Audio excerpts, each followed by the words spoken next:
right, so the five things you need to know about living in downtown Pittsburgh. I'm gonna tell you, but the first thing you need to do is click the subscribe button,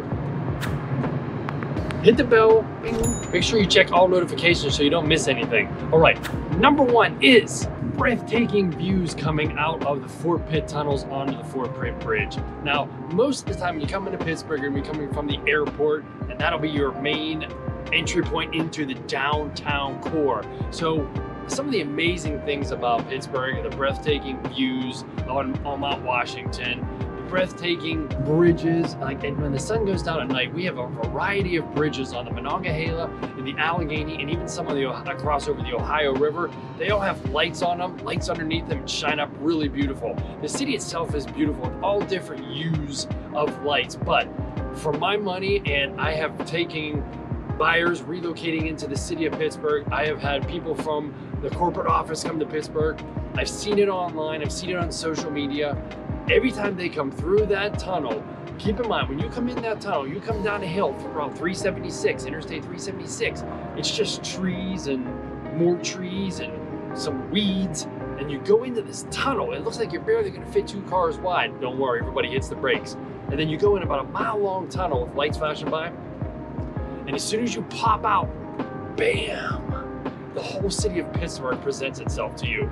So it's amazing any time of the day, when it's sunny out, even when it's cloudy out, when it's snowing out is pretty cool too. There is no doubt, whenever it's dark or sunset, by far the most beautiful. So that's the number one thing I want to talk about.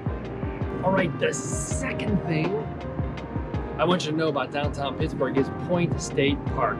It's otherwise known as the Golden Triangle, and it was taken by eminent domain from industrial companies way back in 1950. Now, it was opened in 1974, roughly, August of 1974, and it's a 36-acre park.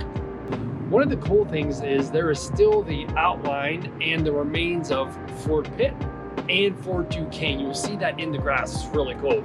The big thing about Point State Park is the fountain. It is an amazing fountain that's on from spring until fall. It has lights in it, lights around it, and then if you go down there on a really hot day and you sit just the right angle, the mist will blow over and keep you cool. Point State Park, Golden Triangle, the fountain is something you definitely want to see, but for my money, what I love the most about Point State Park is during the summertime, just about every weekend, there is some sort of activity.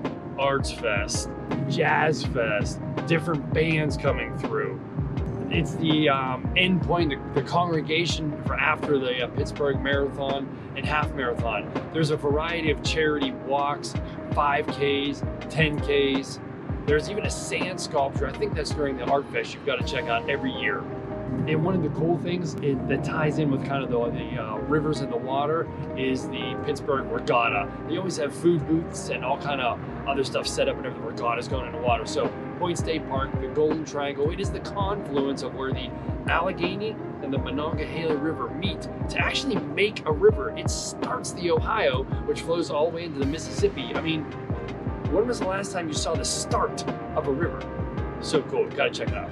The number 3 thing you need to know about downtown Pittsburgh is we are a beer scene. We have a vibrant beer scene with craft beers. Smart Asset named Pittsburgh number 5 for best city for beer drinkers last year in 2019. Move Boot up with Pittsburgh at number 4 in their top 10 city for beer enthusiasts, and they consider us well-rounded. Now, as far as number of breweries, we have 32 breweries, 50 bars and pubs, and with a walkability score of 62. Now, our age demographic is 38%, and that includes ages from 21 to 39 years old. Number 4 thing I need you to know of Pittsburgh, well, it's not really a good thing. I've got to be honest with you. There's actually no grocery stores in the downtown core. So the only supermarkets that are near the downtown core is a Giant Eagle on the south side, and on the east side there's going to be a Giant Eagle Market District and Trader Joe's. And the last thing I really want you to understand about the downtown core of Pittsburgh, number 5 on my list, is you just don't need a car. I mean, our walkability score is 70, which is considered very walkable. Now we only have a bike score of 25, but with the invention of the electric bike, I'm telling you now that's going to change. I personally have an electric bike myself, and I live on Mount Washington, and the reason why I got an electric bike is because there were many evenings I sat on this very balcony looking over that very city and thinking, boy, I would like to be biking down there. But coming back up to Mount Washington is a mile-long hill called McCarr Road, and it is, without electric bike, it's still tough. Some people will run it and walk it because it's such a good hill. It has a nice, safe pedestrian walkway off to the side, separated by a Jersey barrier. But one day I said I'm gonna be able to bike downtown, and finally electric bikes came out. I tried one, and you can go downtown on any bike, but coming back up, that electric bike is like someone has their hand on your back. I enjoy all the different trails down there. Greater Allegheny Passage, the Gap Trail, the Jail Trail. I bike all the way up to Bloomfield, Squirrel Hill, Regent Square, which is pretty far away, almost impossible with all the hills on a normal bicycle. All the way down to Lawrenceville, all the way over to Central North Side, and all through South Side. Heck, there's sometimes I just want an ice cream on a hot summer's day like tonight, and I just jump on my bicycle, head down, get ice cream, and come back. Hey, you know what? Today is National Ice Cream Day. All right, guys, that's my 5 things. I gotta go get some ice cream.